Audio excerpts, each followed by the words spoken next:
Assalamu alaikum wa rahmatullah.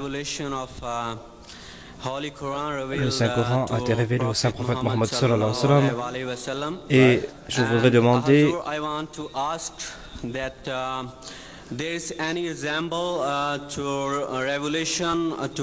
est-ce que notre imam Mahdi a reçu des révélations similaires, parce que beaucoup de versets du Saint-Coran sont aussi révélés au Messie premier alayhi salam.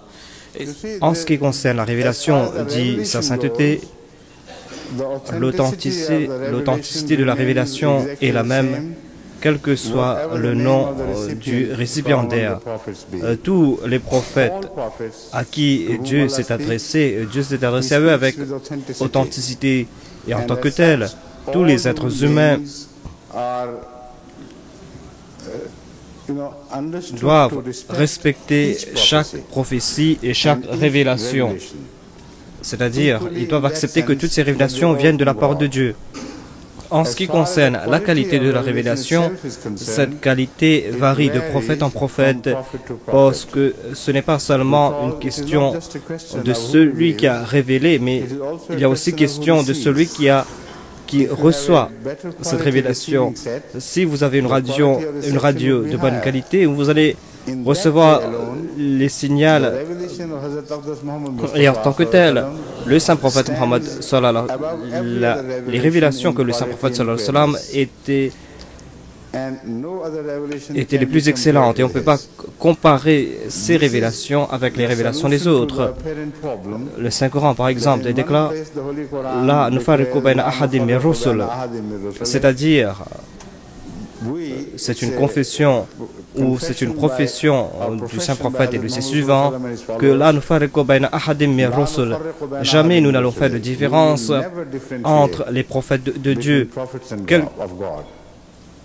Ils seront les mêmes en ce qui concerne leur autorité de la part de Dieu. Mais dans un autre endroit, le Saint-Coran déclare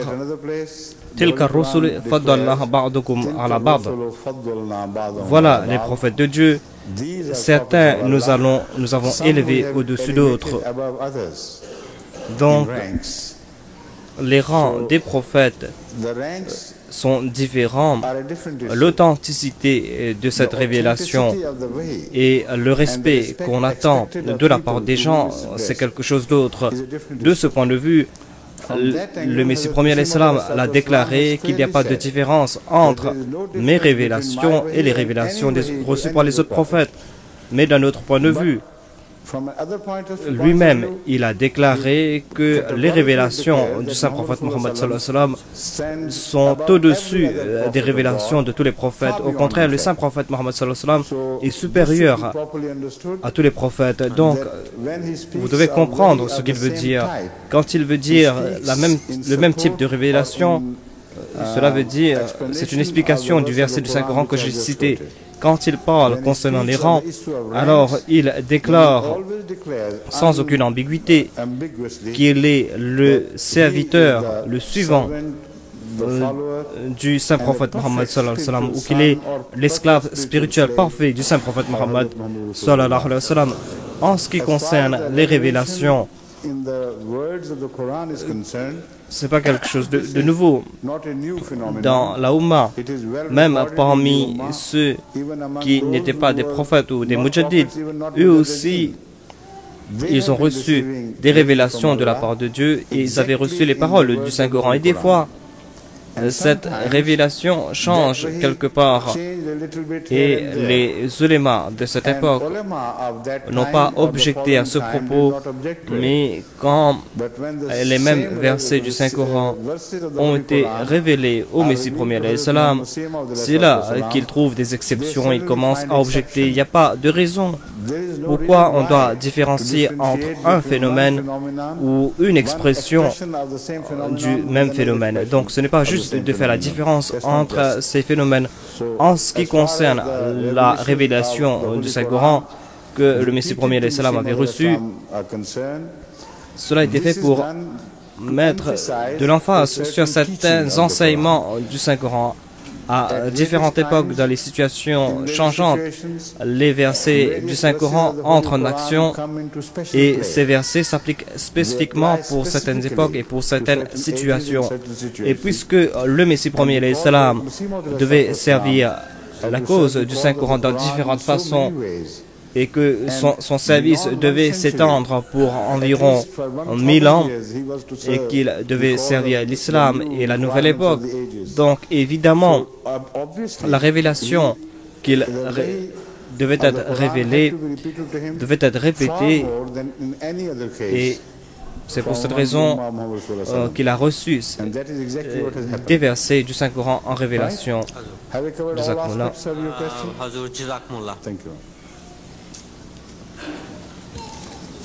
Ma question est pourquoi asseyez-vous et je vais vous répondre. Asseyez-vous et je vais vous répondre.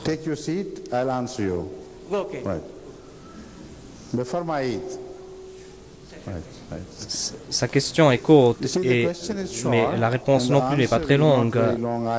La différence entre les musulmans se sont soulevés après le décès du saint prophète Mohammed sallallahu alayhi wa sallam. La simple raison est qu'ils ont tiré différentes conclusions des mêmes versets du Saint-Coran ou des mêmes traditions du saint prophète Mohammed sallallahu alayhi wa sallam. Les érudits ont eu des différences concernant l'interprétation de certains versets.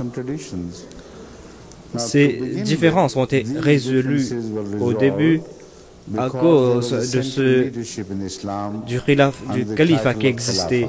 Tant que le califat existait, on n'a pas trouvé de secte. Mais quand malheureusement ils ont perdu cette grâce qu'est le califat, à cause du fait qu'ils étaient ingrats envers Dieu et envers les hommes, Allah aussi a montré les signes de sa colère en enlevant le califat. La raison est qu'il n'y avait personne d'autre pour les unir et les différences ont donné naissance à des sectes différentes. Donc au début c'était pas mauvais, mais plus tard cela s'est empiré. Au début les différences étaient des différences honnêtes. Et en ce qui concerne le fait que ces différences étaient honnêtes, il y avait une tradition du saint prophète Mohammed sallallahu alayhi wa sallam qui couvre ces différences et cette tradition et que le saint prophète a dit Ikhtilaf ummati, tant que c'est la Ummah du saint prophète Mohammed, c'est-à-dire tant que cela concerne les personnes pieuses qui le suivent, si ces personnes ont des différences entre eux, cela peut se passer, alors les choses vont évoluer à travers ces différences. Mais quand ces différences deviennent le résultat de l'égoïsme, quand cela devient cette différence qui vient d'un esprit non muttaqi, cette différence crée toujours des divisions. Et voilà ce qui se passe plus tard. Nous sommes arrivés à une étape où toute cette Ummah du saint prophète Mohammed sallallahu alayhi wa sallam est divisée en morceaux. Et c'est exactement ce qui a été présenté par le saint prophète Mohammed, paix soit lui. Et dans cette prédiction, il a dit que ces personnes n'appartiennent pas à sa communauté. Dans un hadith que vous avez peut-être lu, je vais citer ce hadith, le saint prophète sallam dit La yabqa min al-Islam illa ismuhu, as you see today, wa la yabqa min al-Quran illa rasmuhu. An unfortunate time would come. Un temps malheureux viendra où l'islam sera là que de nom seulement. Wala yabqa min al-Quran illa rasmuhu. Et le Saint-Coran ne sera là qu'en tant que livre seulement. Vous allez entendre que quelqu'un a écrit le Saint-Coran avec une écriture d'or. Donc, il n'y a que l'aspect superficiel du Saint-Coran qui reste. Ils oublient les significations. Ces significations ne coulent plus dans le sang des musulmans. Voilà une des significations de la yabqa min al-Qur'ani ila rasmuhu masajidahum amiratun. Comme vous avez vu, beaucoup de mosquées sont remplies de gens. Wahiya kharabun anil huda. Mais ces mosquées sont vides de droiture ou de direction. Quand ces choses vont se passer, quand le saint prophète Mohammed sallallahu alayhi wa sallam s'est dissocié de ces soi-disant musulmans ou de ce leadership musulman de cette époque, et en s'adressant à eux, il dit ulama uhum shahru man tahta adimi sama.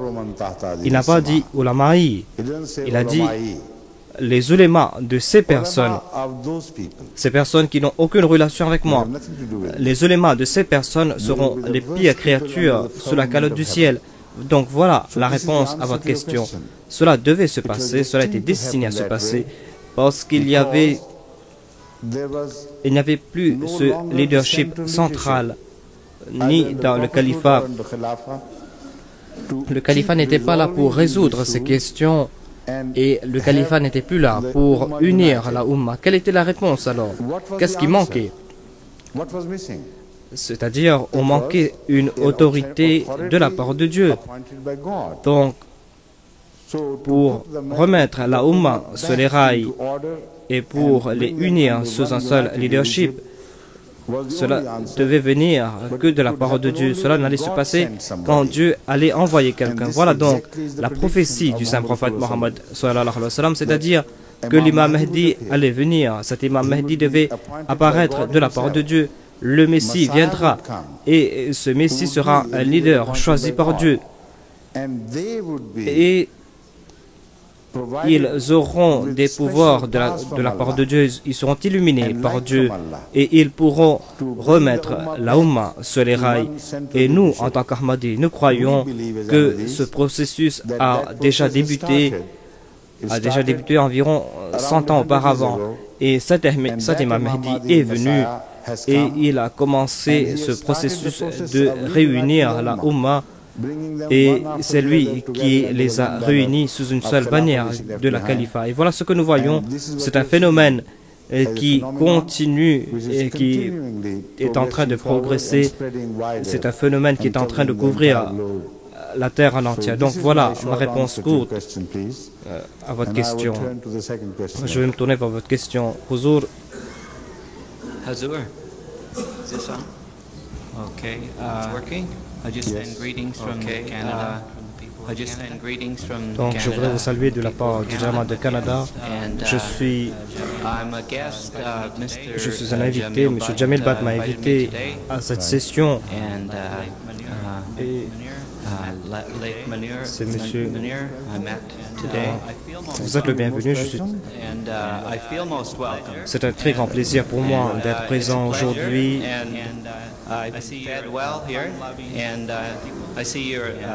Vous êtes des gens très plaisants et je ne voudrais pas poser de questions. Donc vous êtes invité à poser toutes les questions que vous voulez, dit sa sainteté.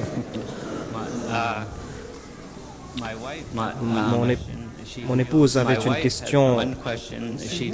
Est-ce qu'elle est ici devant sa sainteté? Elle est ici parmi les hommes. Donc, pourquoi voulez-vous pas poser votre question vous-même? Donc, je vais poser sa question d'abord et ensuite je vais poser la mienne. Je sais qu'à parmi les femmes et les hommes se rencontrent facilement dans nos assemblées, mais elle s'étonnait pourquoi est-ce que c'est différent ici. Et elle voulait aussi savoir, elle voulait serrer la main d'une personne et sa main n'a pas été acceptée. Donc, je vais répondre à sa question. Vous avez déjà souffert assez avec cette attitude libre. Vous êtes arrivé à une étape où, au lieu de me poser cette question, vous-même, vous aurez pu répondre à cette question. Le fait reste que quand il y a des relations libres entre les hommes et les femmes, cela poussait la société dans une direction où les gens ne cherchent et ne recherchent que les plaisirs. La nature a déjà commencé à punir cette société permissive dans différentes façons. Donc, depuis les 100 ans, la nature est en train de frapper l'homme. En fait, la nature va exterminer les gens de ceux qui n'écoutent pas à la voix de la moralité. Par exemple, il y avait la gonorrhée au début, ensuite il y a eu le syphilis, ensuite ils croyaient qu'ils ont déjà combattu le syphilis. Donc ces maladies étaient seulement liées aux relations sexuelles. Ces bactéries ou ces virus se transmettaient que par des relations sexuelles. Donc ce n'est pas le résultat de la rencontre naturelle entre les époux, mais ces maladies sont les résultats d'irrégularités concernant les pratiques sexuelles. Et c'est cette société permissive qui a facilité la propagation de ces maladies. Ils ont essayé de combattre ces maladies et les docteurs, les médecins croyaient qu'ils ont pu combattre cette maladie. Ensuite, il y a eu le syphilis. Donc, les gens croyaient qu'ils se sont débarrassés du syphilis. Mais ce syphilis est entré dans les cellules de l'homme. Je vais prouver ce cas plus tard, dit sa sainteté. Et ensuite, il y a eu le herpès.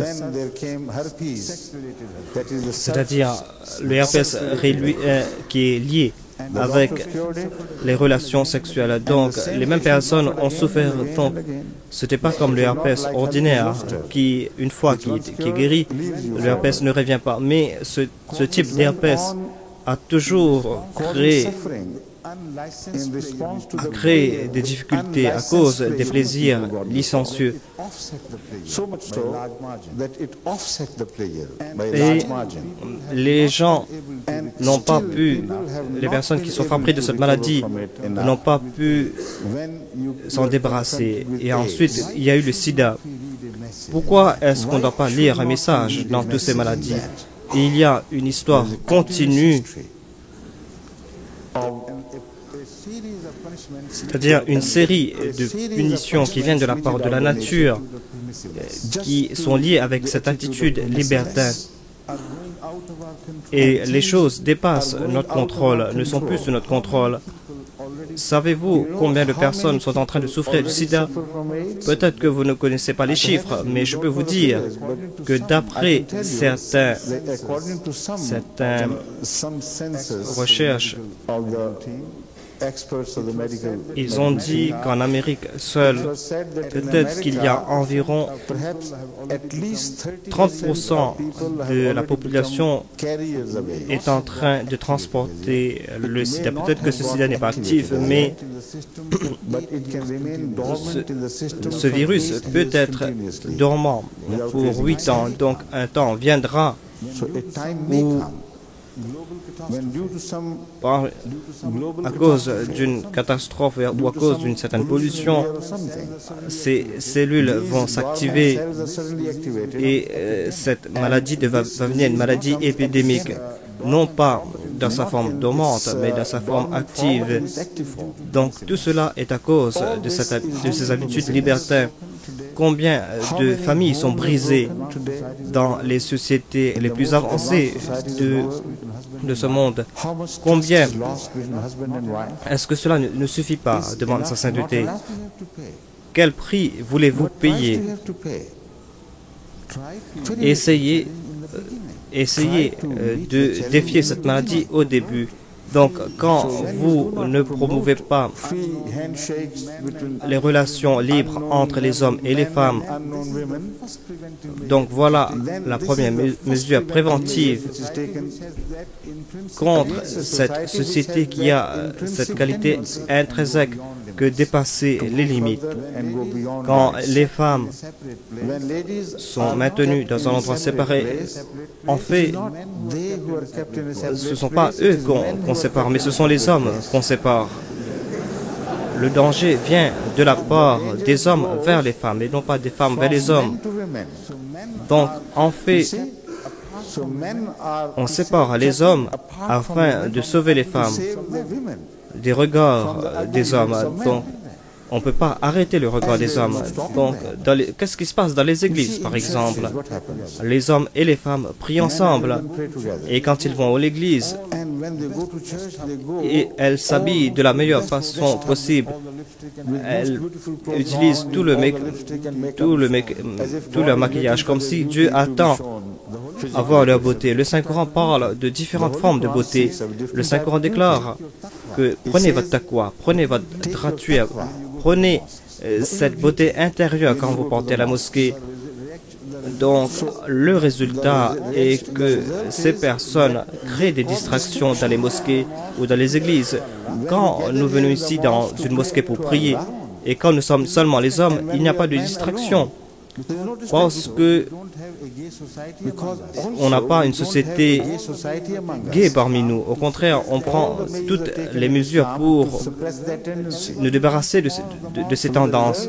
Donc, toutes les personnes qui viennent à la mosquée pour avoir une communion avec Dieu et ils ne sont pas distraits par d'autres choses. Et les femmes aussi sont distraites. Elles peuvent se prosterner en sachant qu'il n'y a pas des regards malsains qui sont en train de le regarder et elles n'ont pas à se soucier de leurs apparences. Donc elles viennent de la mosquée, de la maison vers la mosquée. Mais quand elles sortent à l'extérieur, elles doivent prendre des précautions. Et ensuite, il y a cette tendance que de montrer leur beauté les arrête. Et ensuite, elles vont dire qu'on va nous maquiller avant de partir dans le magasin. Pourquoi est-ce qu'elles se maquillent? Leurs maris sont à la maison. Si elles veulent être belles, elles doivent être belles devant leur mari. Elles ne doivent pas être belles pour les autres. Donc, ce sont des questions qui concernent la psychologie humaine. Et ces questions ont été répondues par le système islamique des relations humaines. Et on doit le comprendre, on doit comprendre le tout. Je crois que cela doit nous suffire pour l'instant. Assalamu alaikum, Huzour. Il y a une question de la part d'une femme de Détroit. Elle dit que j'ai lu dans cet hadith à propos des suivants du Saint Prophète Mohammed sallallahu alayhi wa sallam qu'ils ont vu le sceau du Saint Prophète sallam dans la forme d'une certaine tumeur entre les épaules du Saint Prophète sallallahu alayhi wa sallam. Moi aussi, j'ai lu ces hadiths qui parlent de cette question, mais quand vous lisez le Saint-Coran, ces hadiths ne sont pas supportés par le Saint-Coran. Si cela veut dire qu'il y avait un sceau sur le dos du Saint-Prophète Mohammed sallallahu alayhi wa sallam,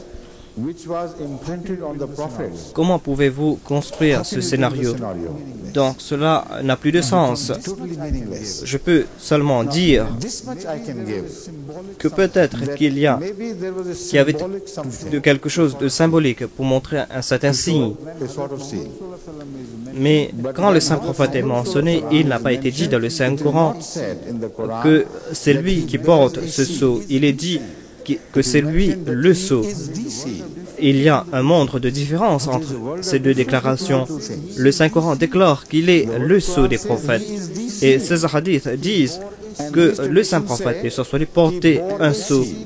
Et ce sceau ne pouvait pas avoir une certaine relation avec le caractère du saint prophète Mohammed sallallahu alayhi wa sallam. Mais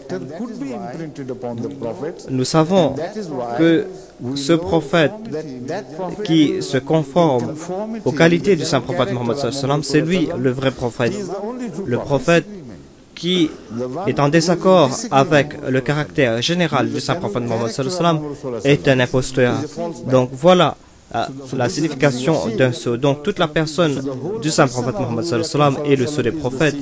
Ce n'est pas un point ou ce n'est pas un signe de beauté qui est le sceau. Donc les gens veulent prendre les choses littéralement au pied de la lettre et ils ne veulent pas aller en profondeur dans le message. Donc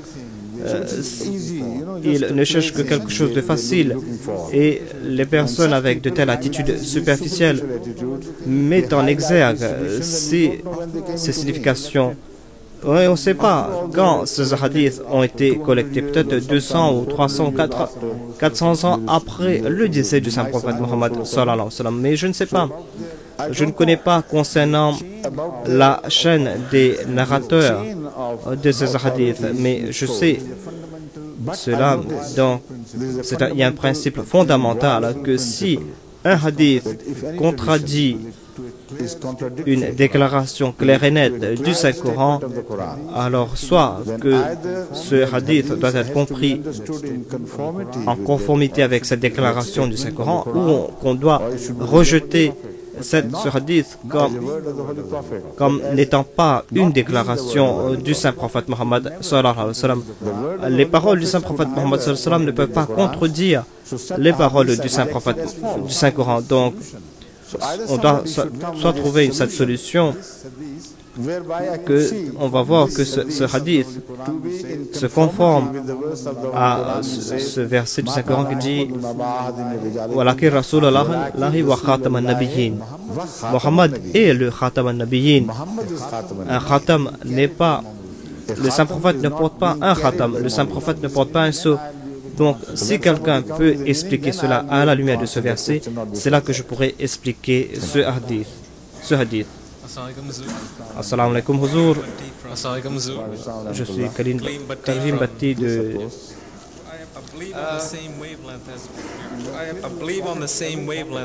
Vous avez rempli toutes vos poches.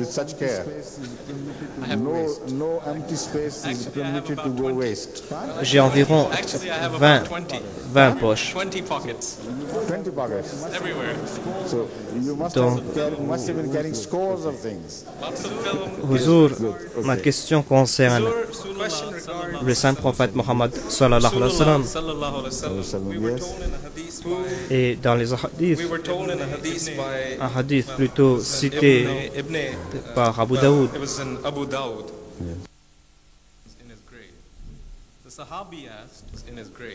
le sahabi a demandé au prophète de Dieu, comment est-ce que vous allez répondre? Comment est-ce que vous allez savoir ces implications? Ma question est, c'était quoi la réponse du saint prophète? Le saint prophète Mohammed sallallahu alayhi wa sallam répondit que la terre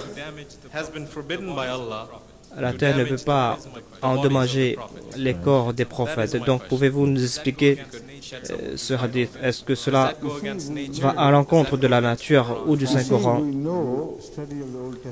Nous savons, à la lumière d'une étude de l'Ancien Testament, que on portait les os d'un prophète dans des cercueils spéciaux. Donc, ce n'était pas les corps, mais les os des prophètes. Donc, ce hadith doit être compris conformément à l'histoire des prophètes. La meilleure réponse que je peux trouver, c'est la réponse qui a été donnée par Hadrat Abu Bakr Siddiq, c'est-à-dire que Dieu ne te donnera pas de mort. Dieu ne laissera pas ton corps mourir et désintégrer, et Dieu ne laissera pas ton message mourir et se désintégrer. Donc peut-être que le saint prophète se référait à cette deuxième partie, c'est-à-dire que le message des prophètes ne va pas disparaître à moins que ce message n'ait atteint sa conclusion finale. Donc à ce propos, il n'y a pas de question à poser. Donc nous savons très bien que le message du saint prophète Mohammed sallallahu alayhi wa sallam est toujours vivant. À part cela, il est toujours possible que quelqu'un ou les corps de certains prophètes sont préservés par Dieu par certains facteurs naturels. Et pour cela, nous entendons que des fois, que certains corps ont été déterrés après 100 ans et ces corps ont été momifiés par la nature. Donc, je nie pas le fait ou la possibilité que les corps de certains prophètes ont été traités de cette nature ou de cette façon par la nature. Et je crois que si un corps peut être préservé ou si un corps peut être préservé, ce sera le corps du saint prophète Mohammed sallallahu alayhi wa sallam qui a le droit d'être traité de la sorte. Mais cela n'est qu'une croyance. Nous ne savons pas, nous n'avons pas de preuves tangibles à ce propos. En ce qui concerne son corps spirituel, nous pouvons dire avec une plus grande certitude que ce corps spirituel ne va pas se désintégrer. Et si on a oublié ce message ou si on a oublié ce corps, alors nous, en tant qu'Ahmadi, nous allons faire revivre ce corps. Et voilà ce que nous sommes en train de faire. Voilà ce que nous sommes en train d'essayer d'atteindre. Autre chose, c'est que cette interprétation de ce hadith n'a pas été supportée par d'autres érudits musulmans parce que dans un rêve de l'imam Abu Hanifa, il avait vu qu'il était en train de creuser la tombe du saint prophète Mohammed, paix soit lui, et qu'il a vu les os du saint prophète, paix soit lui, en désordre, et des os qui ne lui appartenaient pas se trouvaient là-bas. Donc il a pris os après os, il a dit que voilà l'os du saint prophète Mohammed salam, et il l'a mis de nouveau et il a rejeté certains os comme les serpents, les os du saint prophète Mohammed, paix soit lui. Donc il a mentionné ce rêve à d'autres érudits et ils l'ont interprété d'une façon intéressante.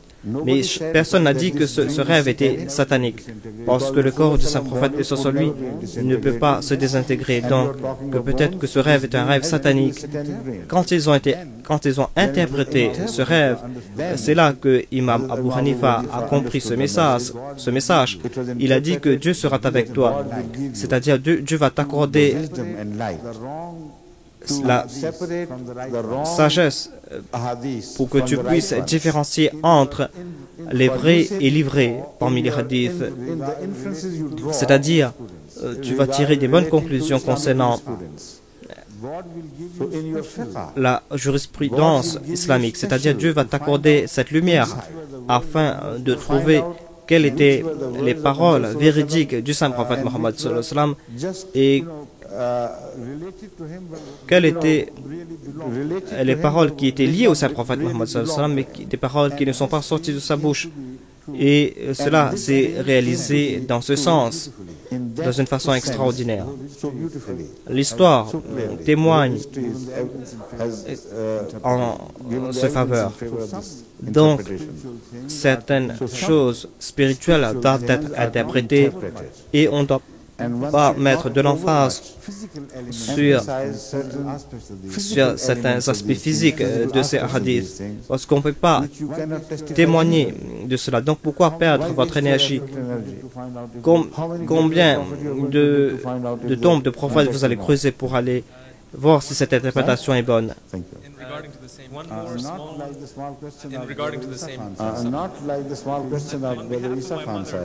C'est une question de la part de ma mère. La question,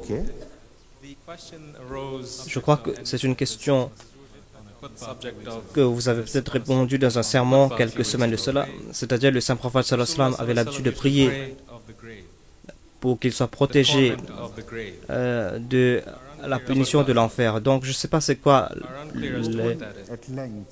la punition de l'enfer. Donc, j'ai parlé en détail à ce propos et peut-être que durant certaines sessions de questions et de réponses, j'ai déjà parlé à ce propos. Donc, vous devez peut-être attendre cette session et certainement dans les 3 mois à venir,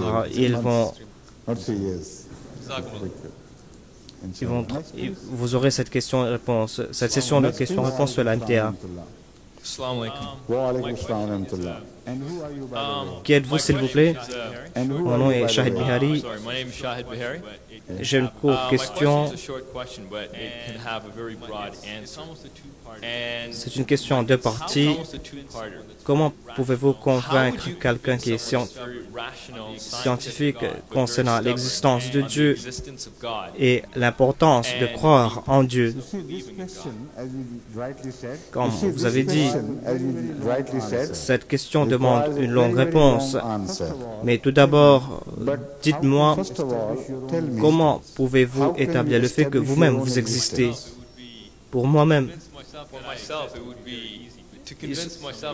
il m'est facile de convaincre que j'existe moi-même, mais peut-être qu'il est difficile pour que j'explique aux autres que j'existe, surtout pour ceux qui ne vous ont pas vu, des personnes qui n'ont pas, qui ne savent pas que vous existez. Donc, je ne sais pas si je peux prouver cela à d'autres personnes. Donc, quand vous dites dans une façon scientifique, tout d'abord, essayons de comprendre le terme scientifique. Donc, je vais répondre cela de votre part. La science contre l'art est un système de connaissances qui parle concernant des faits qu'on peut répéter, qu'on peut démontrer dans les mêmes circonstances. C'est-à-dire dans les mêmes circonstances, ces faits doivent montrer les mêmes conclusions, doivent donner les mêmes conclusions. Pouvez-vous dire la même chose concernant Dieu? La façon dont Dieu a été décrit, Dieu dépasse notre connaissance. On ne peut pas limiter Dieu. On ne peut pas examiner Dieu scientifiquement dans un laboratoire. Donc, ce n'est pas une question de relation scientifique. Donc, on va se tourner vers la conviction. Vous êtes convaincu concernant l'existence de beaucoup de choses, des choses dont vous n'avez pas la preuve scientifique de leur existence. C'est-à-dire vous-même, vous n'avez pas de connaissances concernant leur existence. Il y a des gens qui habitent en Afghanistan qui ne connaissent pas l'abécédaire de la chimie ou de la physique, mais qui croient dans les radios ou même dans la télé. Pourquoi est-ce qu'ils croient dans la télé ou dans la radio? Parce que ils reçoivent les signaux de la forme audio ou vidéo, c'est-à-dire de la forme de son ou d'image, et ils ne peuvent pas nier ce fait. Si les messages sont reçus, ces messages deviennent des évidences, mais on ne peut pas reproduire ces évidences parce que dans le cas de la plupart des gens, ils ne peuvent pas comprendre le tout. Donc, le fait d'entendre ou de voir devient un instrument pour élargir votre connaissance et cela vous apporte dans le domaine de l'invisible. Quand vous vous tournez vers la question de Dieu, il y a plusieurs façons possibles d'atteindre Dieu et il y a plusieurs façons de connaître l'existence de Dieu. Il y a 2 choses qui ont été mentionnées en principe par le Saint-Coran. La première chose, c'est l'étude de l'horizon ou du ciel qui est autour de vous. Voilà, ça c'est une étude objective. Et ensuite, la deuxième façon, c'est de faire une étude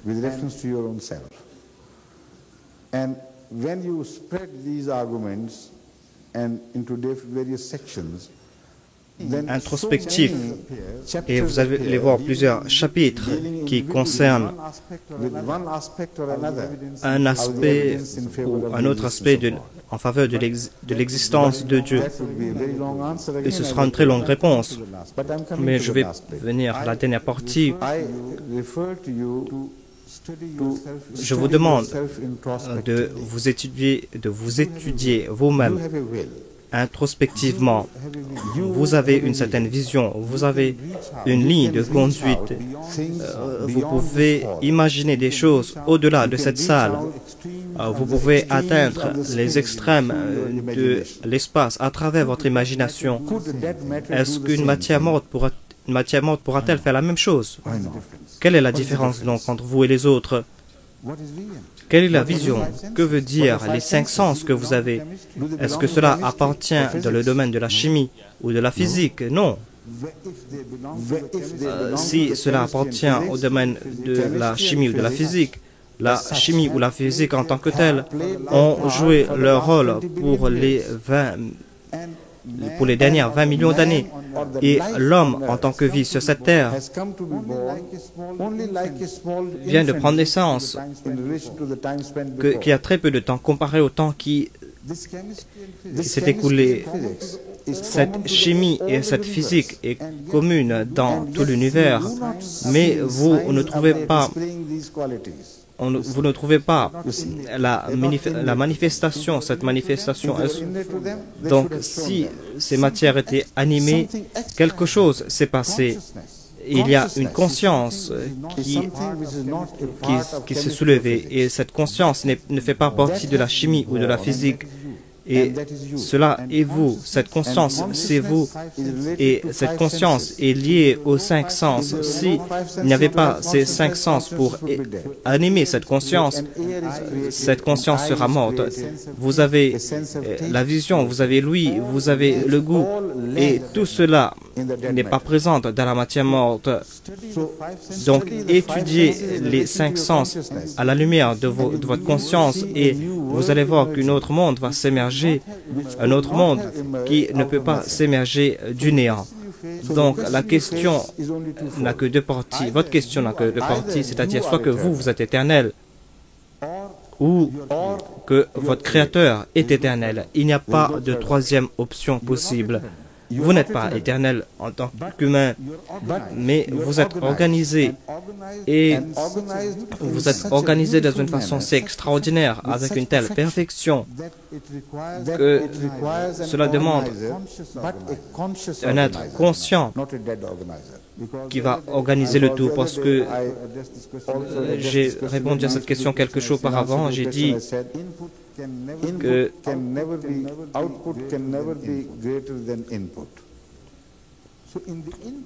donc, il n'y avait pas de conscience au début. D'où est venue cette conscience dans la matière? Et quand vous voyez l'organisation, cela demande qu'il y ait une connaissance.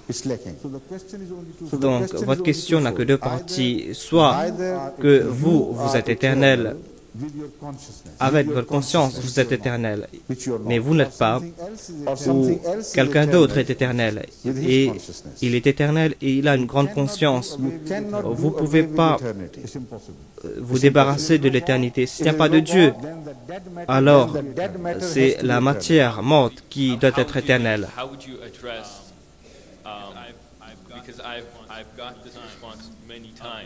On m'a répondu à plusieurs reprises.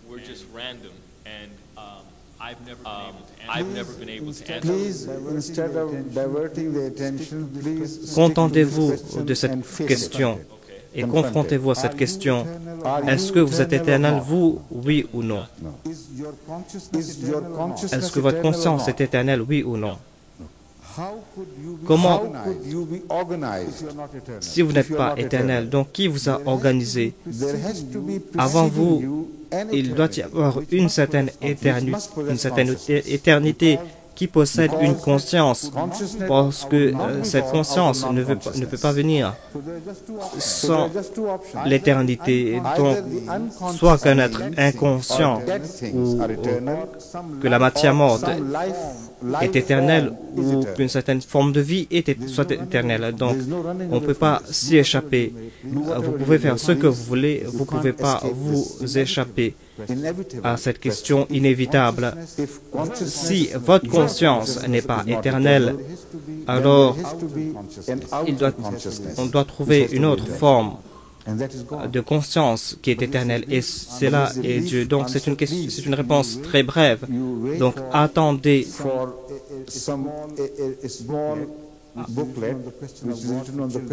Donc, attendez, on va publier un livre qui sera publié.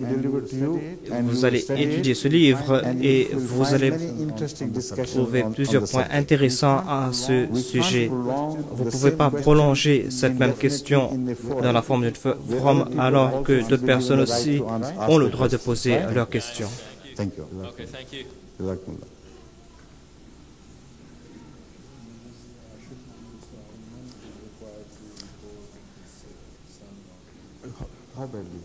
How badly? Ashik Mahmood Sahib is expected to report where? To the registration desk. To the registration desk, please, immediately. Ashik Mahmood Ghumman should immediately report to the already right. Yes, please. Your name? Your name? My name is Rahan Qureshi. I'm Yes. from Brampton Jamaat. From? Right. Brampton Jamaat. Right. My question today Ma question is about life concerne About what? la vie après la mort. Right. Dans un des hadiths du saint prophète Mohammed sallallahu alayhi wa sallam, on trouve que le paradis est éternel. Ma question est comment peut-on percevoir les faveurs du paradis? Est-ce que Do you understand Canadian English? Please. Could you? Donc, ils n'ont pas compris votre question, moi non plus. Je ne comprends pas votre question.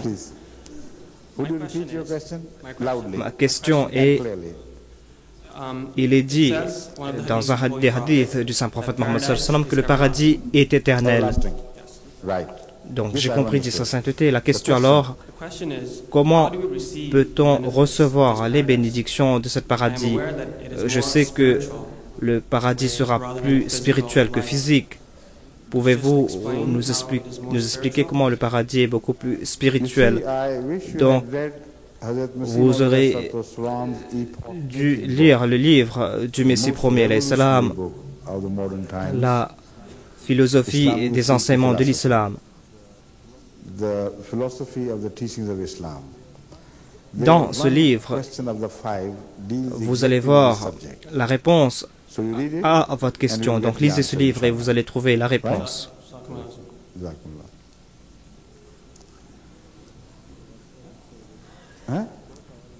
थोड़ा सा और एक दो बच्चों को कर लेने दें। नहीं, मगर हो सकता है इस जान साहब को और सवाल करना होगा।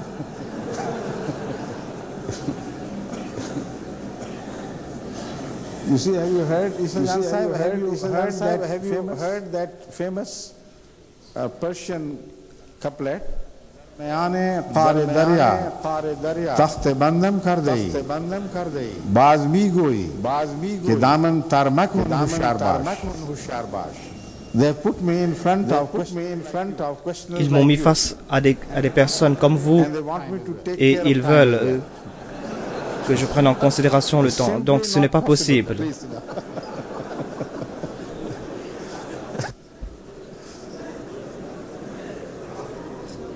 Assalamu alaikum, Huzur.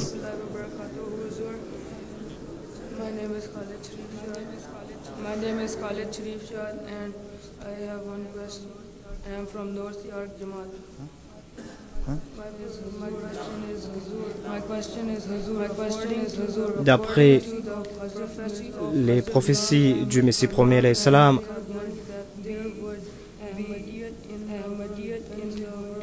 l'Ahmadiyyat va se répandre dans le monde entier. Donc, quand est-ce que cela va se passer?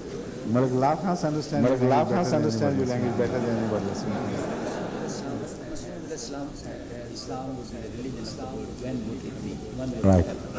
Right.